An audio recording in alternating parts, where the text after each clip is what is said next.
The Eagles have a very important decision to make as free agency fast approaches, but it's been completely hijacked by the new news out of DC. Plus, you gotta hear AJ Brown's thoughts on why the media constantly rips his relationship with Jalen Hurts, how Chase Young might fit into the Birds' offseason plans, and why Rodgers might be the first domino to fall in the coming days. I'm Thomas Mott, this is The Thomas Mott Show.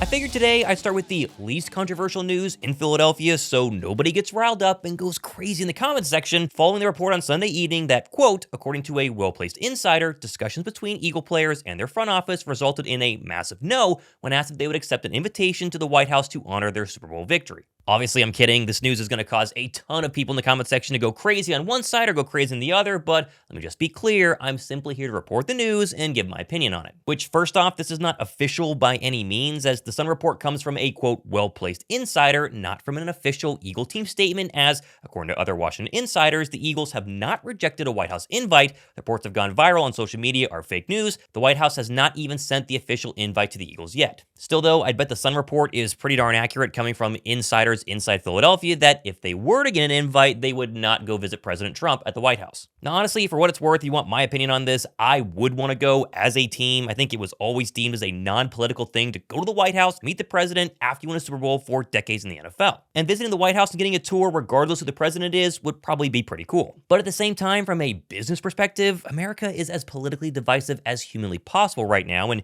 choosing whether to go or whether not to go to the White House is a lose-lose game. Half your fans would love it, half your fans would hate it, and honestly, I get the Birds' decision to simply not go, try to lay low in the current political landscape. But of course, it will create drama, so my advice is, instead of getting super mad in the comment section about it, simply choose to do what I'm gonna do, and believe the Eagles players themselves are just too tired, and don't want to round up their entire organization and fly down to DC for a silly photo op. I mean, come on, they did just spend the last 7 months beating up on the entire NFL, and I'm sure a bunch of them just want to lay low, go on vacation, and do whatever Super Bowl champions do in late February. Like, for instance, go to the Wynn in Las Vegas this past Friday night for a huge Super Bowl celebration that included Saquon Barkley, Nakobe Dean, Mekhi Becton, Thomas Booker, and other Eagles. So yeah, it's big news, and it revolves around the Eagles, so naturally I need to talk about it. Try and be nice in the comment section right now. Personally, though, I think the whole tradition should just die as a whole. No sports team, whether in the NFL, the NBA, the MLB, should go to the White House after winning their championship. One, it creates way less drama, and two, it keeps sports out of politics, which is something I think all sports fans like myself have really wanted for many years. Oh, and an added bonus to calm everybody down, if this video gets 70,000 views, I'm gonna go ahead and pick a random commenter who drops a like and a subscribe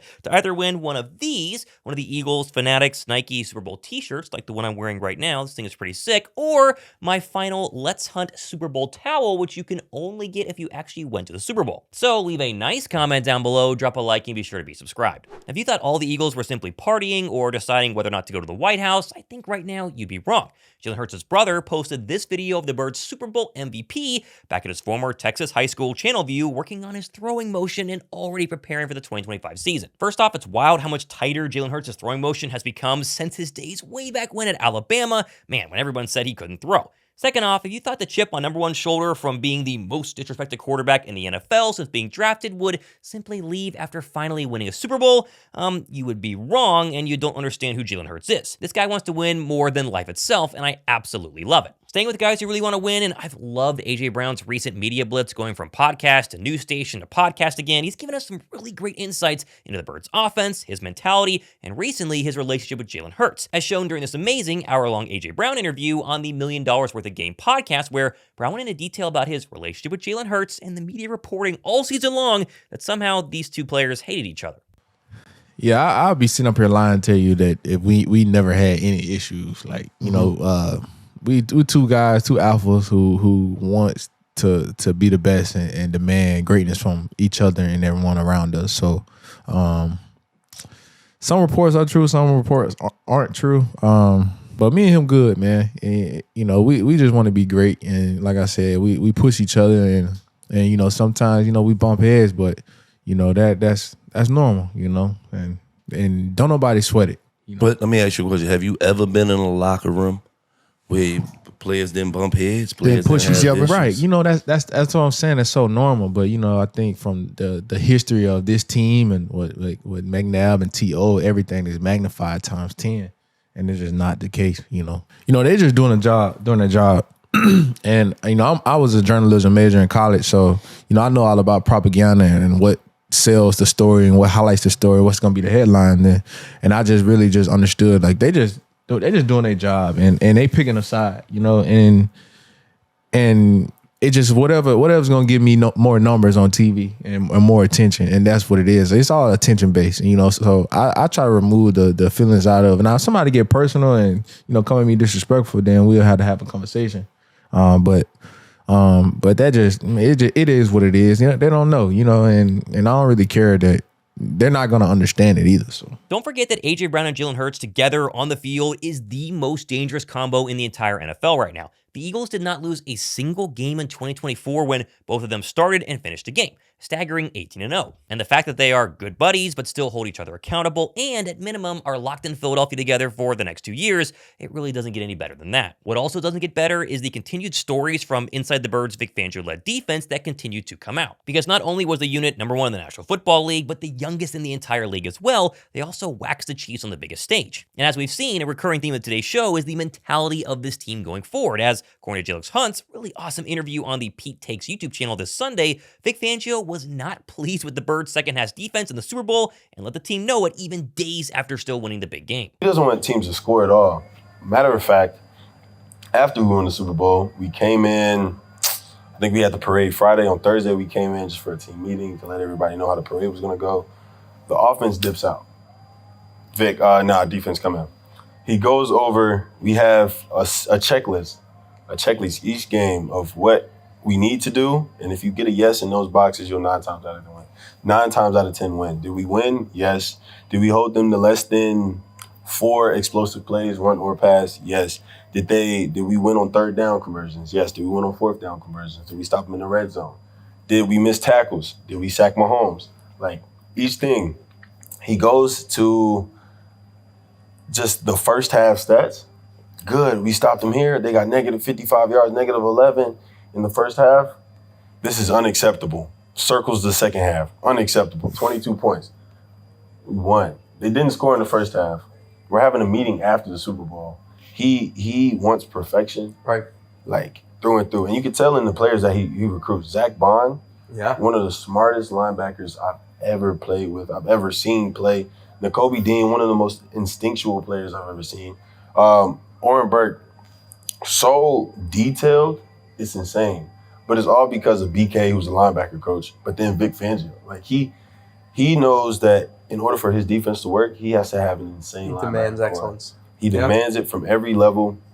The reason why the rookies that we perform so well, I know a lot of people are like, the rookies are doing, it wasn't like, if we play for Vic Fangio, we're not rookies. You're a professional football player. Act like you are. Fangio's ability to be totally himself while slowly building up a trust between himself and the youngest defense in the NFL needs to be studied. We tend to forget that Miami Dolphins players themselves 1 year prior with Fangio as their DC virtually ran him out of town, calling him a mean old dictator who was not with the current times. While Philadelphia somewhat stumbled out of the gates at least a little bit early, they became the most lethal defense in the entire NFL, all thanks to Vic Fangio. Hats off to Vic, man. He was incredible, and the fact, again, he's staying for many more years to come is a great sign for the Birds to continue to dominate on the defensive side of the football. Also, big hats off to tweets like this one from James Simons saying, quote, "The Eagles are expected to move on from cornerback Darius this offseason per Elliott Shore-Parks. Shore-Parks believed the Eagles could have bigger plans for Isaiah Rodgers, who I saw a modest 36% of snap share in 2024. A puzzling report as cutting Slay before June 1st would result in a $22 million dead money charge." Okay, wait a second. If you listen to that and didn't immediately go, wait, this is an Elliott Shore-Parks report, well then, I haven't taught you anything. First off, no disrespect to ESP, but this is not a report of any sort of value. He's simply giving his opinion that he thinks Darius Slay will be replaced by Isaiah Rodgers this offseason, which technically, yes, could be true, but is by no means a fact or actual report. Although, playing with this idea, I do think Slay is the most interesting, I would say, Eagle this offseason because he's the hardest nut to crack. On one hand, he's 34 and clearly cannot play in Philadelphia in 2025 under his current contract. Plus, the Birds have Keely Ringo waiting in the wings, and so you'd either have to think Ringo or Rodgers would be a smart move to keep the cap low and the Birds' cornerback age low as well. But the problem with Slay is that he wants to return for one more year, and he was incredible in 2024. Like, clearly, cornerback 1 caliber level of play. But, as ESP mentions, if they want to keep Slay, they will probably at lose out on Isaiah Rodgers, who I think is a very talented cornerback and will be a starter in the league this year. And if I had to choose between one or the other, I would probably roll the dice with Ringo or Rodgers and trade Slay. That way the cap hit wouldn't be that bad. That is, unless he wants to restructure on a very team-friendly deal. AKA, that's me saying I have no idea what to do. Honestly, Slay is such a difficult nut to crack. I have no idea if you should re-sign him, restructure him, cut him, trade him, keep him, play Rodgers, play Ringo. It's a very difficult decision, and we're going to have to find out sooner rather than later. And Philadelphia's front office hopefully has had a plan in place for many, many months, and so this won't be as hard as I'm making it out to be. Give me y'all's thoughts down below in the comment section. I'm curious where the fan base is at currently, but I will say this. Someone is going to make Isaiah Rodgers a starting cornerback in 2025, and it really just depends on if it's Philadelphia or elsewhere. Now, another quote-unquote report that I do disagree with 100% is the USA Today prediction that the Eagles will sign Saints pass rusher Chase Young this offseason in a clear replacement effort for Josh Sweat, which if you followed this on Twitter, it was immediately hit with a ton of backlash from Eagle fans because nobody likes Chase Young. Which, if you're wondering why, well, he went from a top edge rusher to a perceived kind of lazy average D-end, and many would rather just pour the money back into Josh Sweat than sign a lazy light version of number 19. Although money is the issue here, and listen, I get it, Sweat will want north of $17 million a year, whereas Chase Young could probably be had for less than $12 million, I'd argue less than 10. Maybe if you wanted him, the argument is bringing in a former first rounder to Philadelphia could restart his career while also keeping the pressure off of him because of the emergence of Nolan Smith and Jalyx Hunt. But honestly, when it comes to the D-line, I have 2 feet in one of 2 different camps. The first foot is feature Nolan Smith and Jalyx Hunt as the future today while drafting another edge rusher at some point very early on draft night. And the other foot, of course, is go all in for Myles Garrett, which both of these mean I don't have either feet in Chase Young's corner, at least as of right now. I really can't decide if Philadelphia is going to try and go all in for a Myles Garrett or trade up in the draft and try and go crazy this offseason, or they simply just stay put, draft, sign a couple of average free agents, and try and run it back with the current roster that they currently have. Either one works for me. I just can't decide which one they're going to do. There hasn't really been a full inclination on they're going to do this or they're going to do that, but it is the good news of this channel in the next couple of weeks because we will find out early March. So make sure you guys go ahead and subscribe. Approaching 90,000 subscribers here on the channel, giving away the signed Zach Bond Super Bowl mini helmet when we get there. Hopefully we hit that soon. I think we will. Either way, I'm Thomas Mott. This has been the Thomas Mott Show.